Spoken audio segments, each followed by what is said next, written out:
সমাজকে সুন্দর এবং ন্যায়ভিত্তিক, ইনসাফ ভিত্তিক একটি সমাজ প্রতিষ্ঠা করার ক্ষেত্রে রাসূলুল্লাহ সাল্লাল্লাহু আলাইহি ওয়াসাল্লামের কোন আদর্শ আমরা সমাজে বাস্তবায়ন করব? জি, প্রথমত আমি বলবো যে আমরা যদি মুসলিম, অমুসলিম সমাজের মধ্যে থাকবে এবং এটাকে মিলিয়ে আমরা যদি ন্যায়ভিত্তিক একটি সমাজ প্রতিষ্ঠিত করতে চাই, তাহলে আমাদেরকে ৩ টা বিষয়কে এনশিওর করতে হবে। এবং এই ৩ টা বিষয়ের ক্ষেত্রে রাসূলুল্লাহ সাল্লাল্লাহু আলাইহি ওয়াসাল্লাম খুবই গুরুত্বপূর্ণভাবে রাসূল সাল্লাল্লাহু আলাইহি ওয়াসাল্লাম এটার নেতৃত্ব দিয়েছিলেন। এর ১ নম্বর বিষয় ছিল একটা চুক্তি। আল্লাহ রাব্বুল আলামিন বলছেন, ইয়া আইয়ুহাল্লাযীনা আমানু আউফু বিল উকুদ।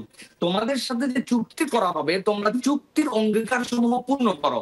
যেটার ব্যাপারে সূরা মায়দা, কোরআনের যেটা ৫ নম্বর সূরা এবং তার প্রথম থেকে এই বিষয়ে বিস্তারিত আলোচনা আসছে। সুতরাং কোন রাষ্ট্রের মধ্যে কেউ যদি বসবাস করেন বা কারো সাথে যদি আপনার চুক্তি হয়ে থাকে, আপনাকে চুক্তির ব্যাপারে শতভাগ এটা পালনের ক্ষেত্রে আপনাকে অগ্রগামী হতে হবে। এবং রাসূল সাল্লাল্লাহু আলাইহি ওয়াসাল্লাম এই চুক্তি কিন্তু করেছিলেন। কারণ মুখে মুখে কোনো কথা নয়, বরং একটা চুক্তি ভিত্তিক যে তার জন্য আমার কি নিরাপত্তা, আমার দায়িত্ব কি, দায়বদ্ধতা আপনার লাগবে।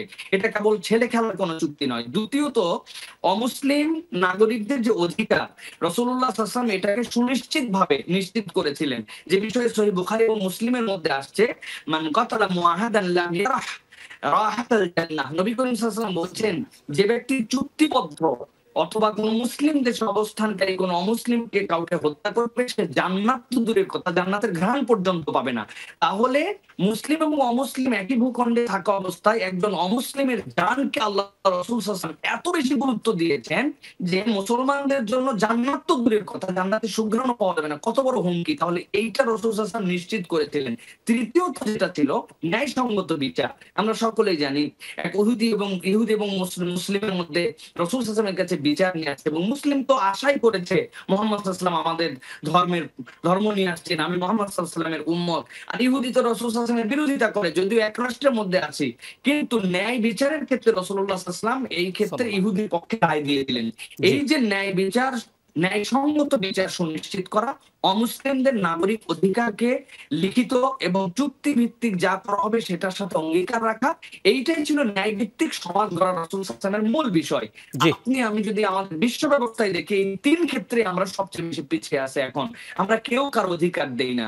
আমরা ন্যায়সঙ্গত বিচার বলতে কিছু নাই। বিচারটা এখন বাক্সবন্দী হয়ে গেছে আমাদের কাছে। আর চুক্তি এটা জাস্ট একটা লোক দেখানোর মতো। এই চুক্তি নামে কোনো কিছুই এখন পৃথিবীতে নাই। জাতিসংঘের চুক্তি তো ব্যাপক চুক্তি আছে, সেইগুলা চুক্তিকে বৃদ্ধাঙ্গুলি দেখিয়ে আজকে আমরা দেখতে পাচ্ছি গাজার প্রতি কি বর্বরচিত আক্রমণ হচ্ছে, অথচ সেই জায়গায় কারো কিছু বলার নাই। এগুলো কিন্তু সবই চুক্তির মধ্যে। তাহলে রাসূল সাল্লাল্লাহু আলাইহি ওয়াসাল্লামের এই চুক্তি এবং রাসূল সাল্লাল্লাহু আলাইহি ওয়াসাল্লামের ন্যায়সঙ্গত বিচার এবং নাগরিক অধিকার, এইগুলো সুনিশ্চিত ছিল রাসূল সাল্লাল্লাহু আলাইহি ওয়াসাল্লামের রাষ্ট্র পরিচালনার অন্যতম মূলনীতি। অসংখ্য ধন্যবাদ ওস্তাদ আপনাকে।